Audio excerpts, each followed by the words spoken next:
Jackson Hole, Wyoming, not a bad place to spend a few days in August, especially if you're one of these giant economic nerds that's attending the Jackson Hole Economic Symposium. It really doesn't mean much to most of us until the Fed Chair Jerome Powell speaks, which he did this morning. A lot of people wanted to see what he says because we're kind of between Fed meetings. The next one's coming up in September.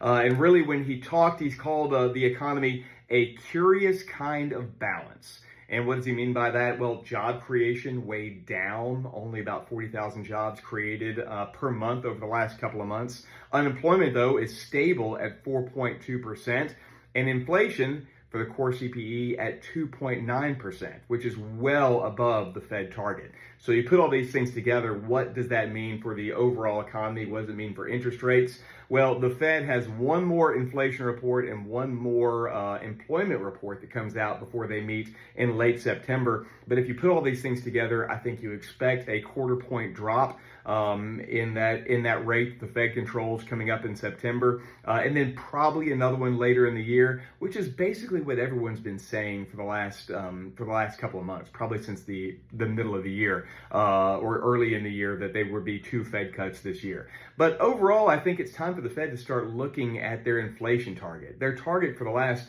18 months, 2 years has been 2% inflation, and we haven't been there in 4.5 years. It's time for a new target. Costs, really, if you look at the last 60 days, are up.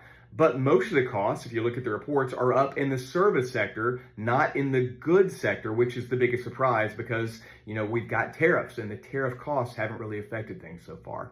So it'll be really interesting to see what the next 30 days looks like, how it'll affect the economy. I know the Dow Jones is way up after Powell's comments today, but overall, how will that affect interest rates in the long run? Have a great weekend.